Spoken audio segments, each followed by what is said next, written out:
Ayun, good morning po sa inyo lahat mga kabayan. Magandang araw sa lahat ng ating mga taga-subaybay. Nasa lalawigan po tayo ng Cavite, partikular nandito po tayo sa bayan ng Imos.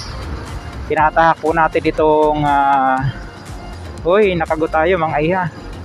Tinatahak natin itong Aguinaldo Highway pero kakaliwa tayo dito sa Danghari Extension. Opo. Bakit? Ayun po, sasadyain po natin uli itong ginagawang flyover dito sa Malagasang. At i-update po natin ano-ano na mga latest after po ng mga ilang buwan na hindi tayo nakapunta sa area. Medyo inagahan po natin dahil marami tayong naka-schedule na gawain ngayong araw. Ayan. Sabado po, ika-19 na araw sa buwan na Oktubre. Ang oras po natin ay 6:32 ng umaga. Wow, medyo pinaluluang na rin pala dito. Yun, parang inuumpisahan na ano. May nilad yan. May nilad. Ayan. Unahan natin si kabayan. Napanood po natin sa vlog ni Sir Joey noong last month ba yun? Parang a few weeks lang, no? Samentado na pala itong flyover.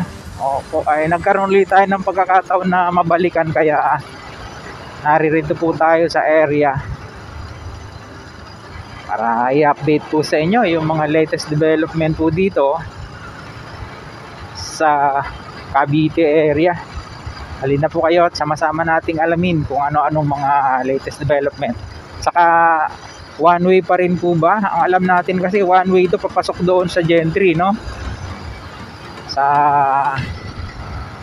open canal area or yung Malagasang Danghari Extension. Ayan. Nami-mix up na. Sinabayan pala ng Maynilad o paglalatag ng paglalagay ng pipe.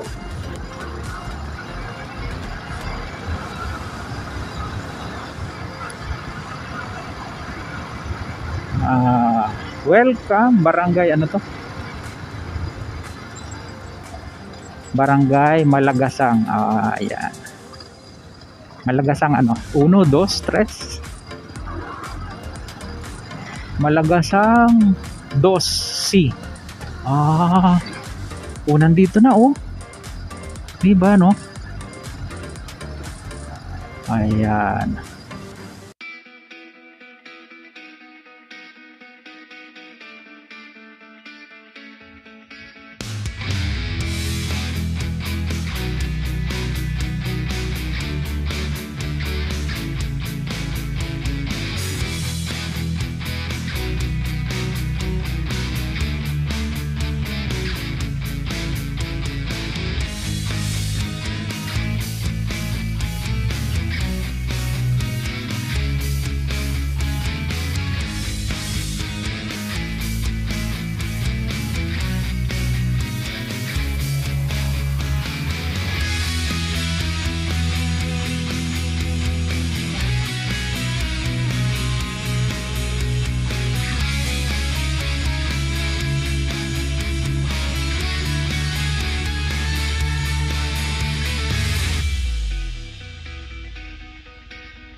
Ayun, palibhasa construction site, no, napaka Saglit lang tayo nakahinto pero ang alikabok. Ito na yung natanaw sa ating drone. Yung ating kuha sa taas. Yan sundan na lang po natin. Talagang tatamaan nga pala yung gate nung Crystal Place yung subdivision. Ito na yung wall na nilalagay bago lagyan ng tambak. Kaya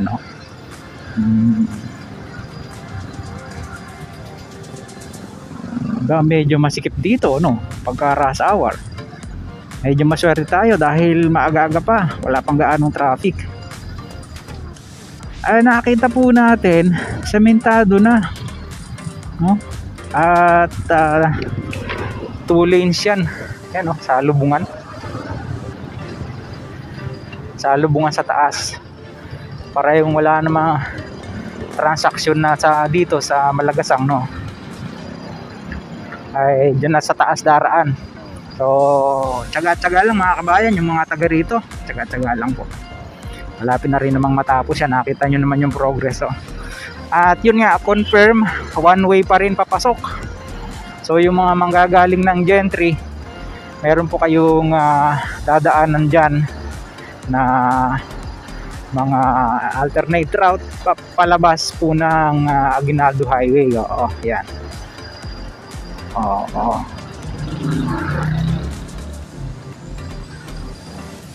Silipin lang natin.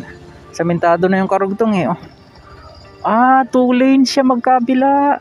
Bali 4 lanes. 2 lanes magkabila. Ang galing Tapos mayroon siyang divider sa gitna na konkreto. Lalagyan siguro ng street light yan. So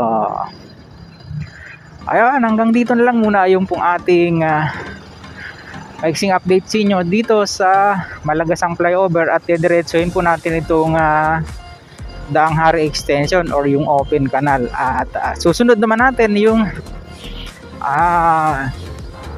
ongoing din na construction ng Calax Open Canal Interchange naman dito. Madadaanan lang po natin yan dito. Nung nakaraan may nakita tayong vlog na nag-install na ng mga girders so pakiabangan nyo po.